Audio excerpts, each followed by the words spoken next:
오늘 우리에게 주신 하나님의 말씀은 데살로니가 전서 4장 1절 말씀입니다. 그러므로 형제들아 우리가 끝으로 주 예수 안에서 너희에게 구하고 권면하노니 너희가 마땅히 어떻게 행하며 하나님을 기쁘시게 할 수 있는지를 우리에게 배웠으니 곧 너희가 행하는 바라 더욱 많이 힘쓰라. 아멘. 오늘 새벽에 예배하신 하나님의 은혜가 우리 성도님들께 함께 하시기를 예수님 이름으로 축복합니다. 아멘.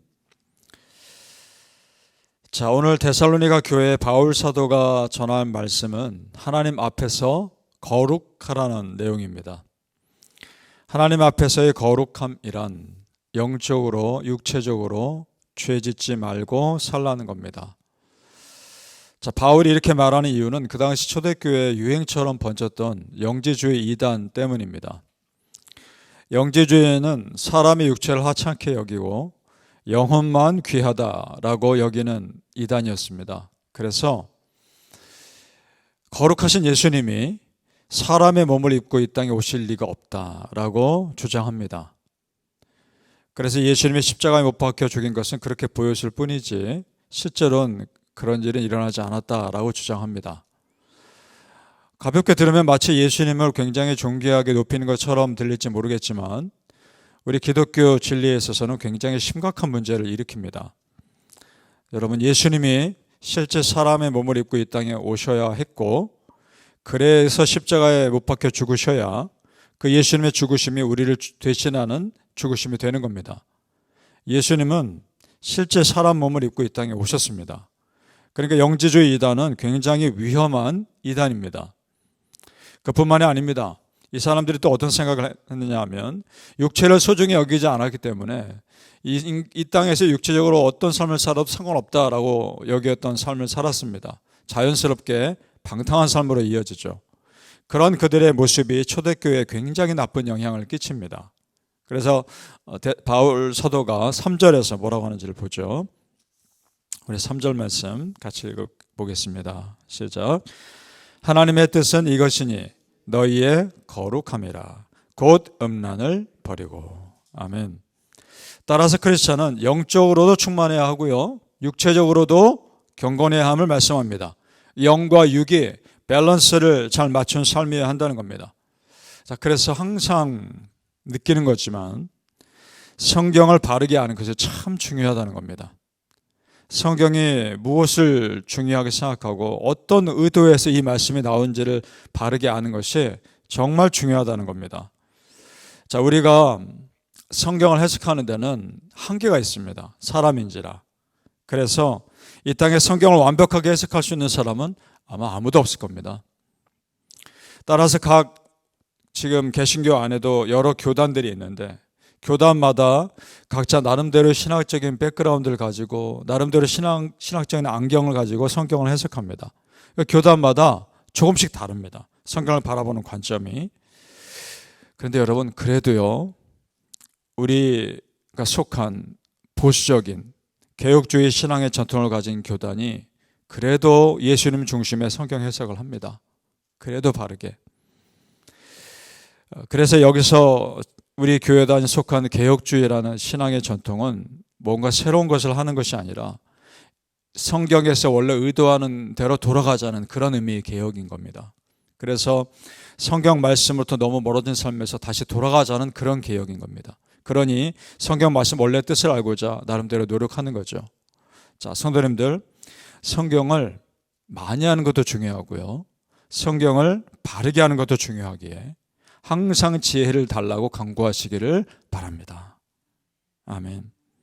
그리고 바울은 데살로니가 교회 성도들에게 마땅히 너희들이 할 것을 하라고 또한 권면합니다. 그 말은 데살로니가 교회 성도들이 이미 성경을 제대로 배웠기 때문에 그렇게 할 수 있을 것이라고 바울 사도는 생각하고 있는 겁니다. 우리 1절을 다시 보실까요? 1절에 시작. 그러므로 형제들아 우리가 끝으로 주 예수 안에서 너희에게 구하고 권면하노니 너희가 마땅히 어떻게 행하며 하나님을 기쁘시게 할 수 있는지를 우리에게 배웠으니 곧 너희가 행하는 바라 더욱 많이 힘쓰라. 아멘. 자, 마땅히 어떻게 할지를 이미 너희가 잘 배웠고 너희가 지금 그렇게 행하고 있다. 더욱 힘쓰라. 그 말하고 있습니다. 바울은 자신에게 직접 배운 또 자신이 직접 가르친 그 데살로니가 교회 성도들이 잘못된 길로 가지 않은 것을 확신하고 있는 겁니다. 자기가 가르친 그 성경 말씀대로 그 해석대로 잘 따르기만 하면 마땅히 어떻게 해야 할지 크리스찬으로 잘 살아갈 거라 생각한 겁니다. 전혀 의심의 여지가 없죠. 바울로부터 배웠으니 틀림없을 겁니다. 자, 사라 성도님들, 우리에게 이걸 적용해 보죠. 성경 말씀을요, 함부로 아무한테나 배우면 안 됩니다. 그 사람이 어떤 신학 공부를 했는지, 그 사람이 어떤 사역을 하고 있는지, 그런 배경 지식을 정확히 모른 채 그 사람이 가르치는 성경 함부로 배우면 위험합니다. 위험할 수 있습니다. 내 믿음 지키기 위해서라도 잘 살펴보고 분별하셔야 합니다. 예를 들어 지금 우리 주변에 여호와의 증인이나 또 다른 이단들도요, 성경을 가지고 사람 미혹합니다. 그들도 성경을 너무나 잘 알죠. 그러나 문제는 성경 전체 흐름과 맥락 속에서 이 구절이 어떤 의미를 가지고 있는지를 관심받는 것이 아니라 자기들의 논리를 주장하기 위한 도구로 성경 구절 하나하나를 그저 사용하고 있다는 겁니다. 굉장히 위험합니다. 이 구절이 이 전체 맥락에서 어떤 의미를 가지고 있는지 그런 맥락에서 성경을 해석할 수 있어야 하는 겁니다. 따라서 여러분, 내가 먼저 말씀 잘 알아야 또 다른 잘못된 해석을 들었을 때 바로 판단할 수 있는 겁니다. 바라기는 우리 성도님들, 하나님 말씀 정말 잘 아셔서 잘못된 가르침 속에 들었을 할지라도 그걸 잘 분별할 수 있는 지혜가 여러분에게 있기를 예수님 이름으로 축복합니다. 아멘. 자, 그런 이단의 잘못된 가르침만 조심하면 데살로니가 교회 성도들은 참 훌륭한 크리스찬들이었습니다. 주변 지역에 선한 영향을 끼쳤죠. 좋은 소문이 나고 있죠. 그런 믿음의 사람들이었으니까요. 자, 9절로 내려가 보시죠. 9절에 같이 있습니다. 시작.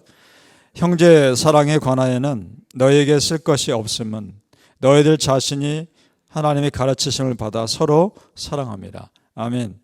지난 시간에 바울이 권면한 대로 서로 간의 갈등 없이 정말 사랑 실천하고 있다는 겁니다. 마땅히 해야 할 일을 건강하게 잘하고 있는 교회죠. 자, 그러니까 여러분 보셔요. 데살로니가 교회는요, 절대 허물기 어려운 교회인 겁니다. 너무나 든든하고 하나님 말씀 가운데 바로 서 있으니까. 자, 그러니까 어떻습니까? 교회를 밖에서 허물기 어렵니까? 사단이 안에서 허물려고 이단을 퍼뜨린 겁니다. 사단이 교회를 무너뜨리는 방법은 두 가지입니다. 밖에서 공격하는 방법, 또 하나는 안에서 무너뜨리는 방법. 가장 심각한 것은 안에서 무너지는 겁니다. 예를 들어 누구나 다 알만한 교회 리더 중에 한 사람이 누군가가 이단의 가르침을 퍼뜨린다거나 누구나 다 아는 리더가 또한 교회 질서를 무너뜨리는 일이 있을 때 교회는 혼란스러워집니다. 자, 이것이 문제가 되는 이유는 멀쩡하게 믿음 생활 잘하는 사람들도 그런 혼란을 겪게 되면 시험에 들거나 교회를 떠난다는 겁니다. 교회를 떠나서 다른 데 또 믿음 잘 정착하면 그나마 다행인데 아예 교회를 안 나가는 일도 일어날 수 있기 때문에 위험한 안타까운 일이 일어나는 거죠. 그렇게 되면 한 영혼의 구원을 막아버리는 무서운 죄를 짓게 되는 겁니다. 큰일이죠. 그래서 바울 사도가 특별히 권면합니다. 11절의 말씀. 11절. 데살로니가 전서 4장 11절. 뭐라고 하는지 볼까요? 시작.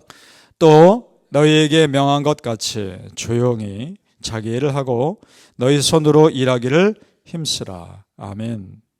조용히 자신을 드러내지 말고 마땅히 해야 할 일을 하라는 겁니다. 무슨 말입니까? 말하는 자가 아니라 일하는 자 되라는 겁니다. 묵묵히 우리가 그런 사람 됩시다. 하나님의 교회를 위해서. 성도님들, 우리 남은 크리스천의 삶을 우리가 어떻게 살아가야 할까요?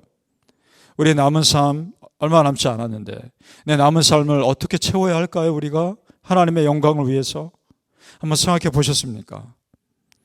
순간 분별력 잃어버리면 나도 모르게 공동체의 평안을 깨뜨리는 사람이 나도 될 수가 있는 겁니다. 나는 내가 생각하기에 이게 맞다고 생각해서 행동한 것인데 결과적으로 긴 안목을 놓고 봤을 때는 교회의 평안과 질서를 깨뜨리는 일이 될 수도 있다는 겁니다. 그러니까 성도님들 항상 깨어 우는 사자처럼 나를 삼키려고 노려보고 있는 사단의 그 꾀임 공격을 잘 간파하셔야 합니다. 우리가 바라기는 성도님들 묵묵히 내가 있어야 할 자리에 있으시고 내가 해야 할 것을 하심으로 하나님 나라를 세우는 데 쓰임 받으시기를 예수님 이름으로 축복합니다. 아멘. 기도하겠습니다. 아버지 하나님, 우리가 믿음 생활하며 말씀을 잘 분별하게 도와주시옵소서. 그리고 내가 지금 살아가는 믿음의 삶을 잘 분별하며 살아갈 수 있게 하여 주옵소서. 아버지 하나님, 하나님의 말씀이 선포될 때 이 말씀을 내가 아멘으로 잘 받아들일 수 있는 분별력을 주시고 이 말씀이 혹여나 잘못된 것인지 그릇된 것인지 잘 분별할 수 있는 말씀이 뿌리가 내 안에 먼저 있게 하여 주옵소서. 그리고 아버지 하나님, 정말 우리가 믿음의 삶을 살아가게 하여 주옵소서. 내가 하나님의 이름을 드러내는 자가 되게 하옵소서. 내가 하나님의 공동체를 세우는 자가 되게 하여 주옵소서. 정말 하나님 은혜 가운데 묵묵히 내가 있어야 할 자리에 있게 하시고 내가 마땅히 해야 할 일을 하게 하옵소서. 그래서 나 때문에 하나님의 교회가 더욱 든든히 세워져서 하나님 영광 받으시는 일들이 있게 하여 주시옵소서. 감사하며 예수님 이름으로 기도하옵나이다. 아멘.